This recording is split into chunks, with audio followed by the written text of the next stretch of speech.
Vorig jaar september ben ik in Nederland geweest. Toen ben ik in contact gekomen met de heer Stefan Groothuis van de Sport for Children Foundation. En daar kwam ik achter dat zij dus materiaal van scholen, van Jans en Fritsen, die zalen, de grote gymnastiektoestellenfabriek, die zalen inrichten, weer innemen. Zij reviseren het en zij geven alles weg. Ze geven weg bijvoorbeeld aan Oostbloklanden. En toen dacht ik van, ik ben in verschillende zalen op Aruba geweest. En nou, je kan het hier ook een beetje zien. En ik zie bijvoorbeeld een kast daar helemaal kapot. Dus we hebben hier ook materiaal nodig. En dus toen hebben we dus afgesproken, ik ben naar Nederland gegaan, we hebben een soort inventarislijst gemaakt. En we kunnen nu 8 scholen, we hebben een 40-voets container gekregen, vol met materiaal, vol met goed materiaal. En die kunnen we dus verdelen over de diverse scholen op Aruba. Nou, wij zijn altijd op zoek naar bestemmingen. In Nederland is een overschot aan materiaal op dit gebied, zal ik maar zeggen. Materialen zijn vaak afgekeurd of afgeschreven, maar nog steeds gewoon goed bruikbaar.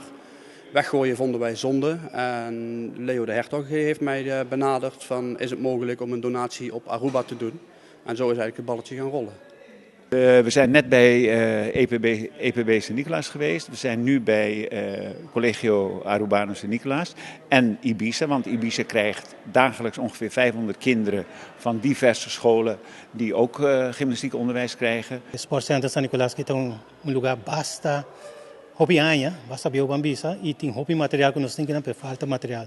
Então, nesse caso, nós estamos em contato com o Leo. Nossa papel é diferente material que é por anya, no exterior.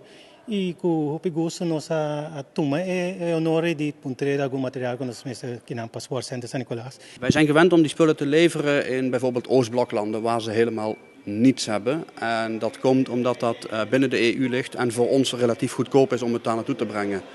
Containertransporten over zee zijn vaak heel kostbaar en om die reden doen we dat niet. Omdat wij liever 8 scholen in Roemenië bereiken in plaats van 1 school ergens ver weg. Dus we bereiken meer kinderen door binnen de EU te blijven.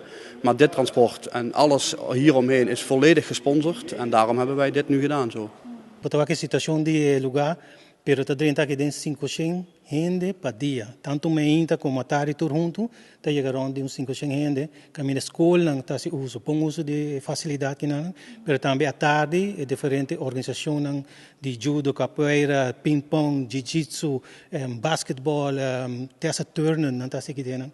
Se tem alguma novidade para contar, esta hora hopi bom usar. Então, se esta passa até a noite lá, que se nós começamos a 7h30, já para 9h30 da noite, nem para 10h ainda, aqui dentro nós estamos bezig.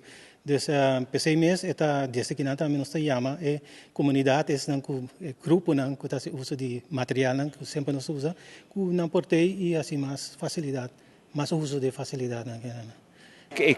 Ik hoop alleen, en dat wil ik dus eigenlijk een beetje geven aan de docenten lichamelijke opvoeding die het gaan gebruiken. Laten we proberen de spullen zo lang mogelijk goed te kunnen gebruiken. En laten we een beetje goed zorgen voor het onderhoud van de materialen.